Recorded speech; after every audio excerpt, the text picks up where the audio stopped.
ഈ വീഡിയോ ഞാൻ ഷൂട്ട് ചെയ്യുന്നത് ആറ്റുകാൽ പൊങ്കാലയുടെ തലേ ദിവസമാണ്. എൻ്റെ വീടിൻ്റെ വളരെ അടുത്താണ് ആറ്റുകാൽ ക്ഷേത്രം. ഇത്രയും വലിയൊരു ഉത്സവം നടക്കുമ്പോൾ നമ്മൾ കാണാൻ പോയില്ല എന്ന് വെച്ചാൽ അത് മോശമല്ലേ. ഇപ്പോൾ വീഡിയോയിൽ തല കാണിച്ചാണ് ഞാൻ മുന്നത്തെ വ്ളോഗിൽ ഓൾറെഡി പരിചയപ്പെടുത്തിയിട്ടുണ്ട്.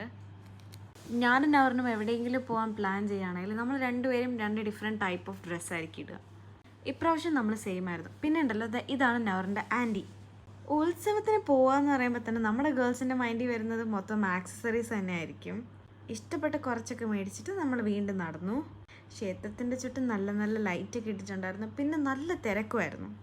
നമ്മുടെ രണ്ടുപേരും ഡ്രസ്സ് ഒരുപോലെ ആയതുകൊണ്ട് നമ്മൾ കുറച്ച് ഫോട്ടോസും അതുപോലെ നല്ല നല്ല വീഡിയോസും എടുത്തിട്ടുണ്ട്. അത് ഞാൻ ഈ വീഡിയോയുടെ കുറച്ച് പോർഷനിലൊക്കെ ആഡ് ചെയ്ത് വെച്ചിട്ടുണ്ട്. പിന്നെ ഇങ്ങനത്തെ ഉത്സവത്തിനൊക്കെ പോകുമ്പോൾ നമ്മൾ മസ്റ്റായിട്ട് മേടിക്കുന്ന ഒരു സംഭവമാണ് കോളിഫ്ലവർ. ഈ ഉത്സവത്തിനൊക്കെ കിട്ടുന്ന കോളിഫ്ലവറിനൊരു പ്രത്യേക ടേസ്റ്റാണ്. പിന്നെ പാനിപ്പൂരി. ഈ കൊണ്ടുപോകുന്ന ഐസ്ക്രീമിൽ 2 സ്കൂപ്പ് അവൾക്ക് ഫ്രീ ആയിട്ട് കിട്ടിയതാണ്. ദൂരെ നിന്ന് ഒത്തിരി ആൾക്കാർ വന്നു. അവരൊക്കെ അവിടെ തന്നെയാണ് കിടന്നത്. പിന്നെ തൊഴാനൊക്കെ അത്യാവശ്യം നല്ല തിരക്ക് തന്നെ ഉണ്ടായിരുന്നു. പിന്നെ അവിടെ നിന്ന് ടാറ്റ ബൈ ഒക്കെ പറഞ്ഞ് തിരിച്ച് വന്ന സമയം വഴിയിൽ കുറേ ചേട്ടന്മാർ പാട്ടും ഡാൻസും ഒക്കെ ആയിട്ട് അവരുടെ വീഡിയോസൊക്കെ ഷൂട്ട് ചെയ്ത്. അപ്പോൾ അത്രയേ ഉള്ളൂ. ബൈ. വീഡിയോ ഇഷ്ടമെങ്കിൽ ലൈക്ക് ചെയ്യുക.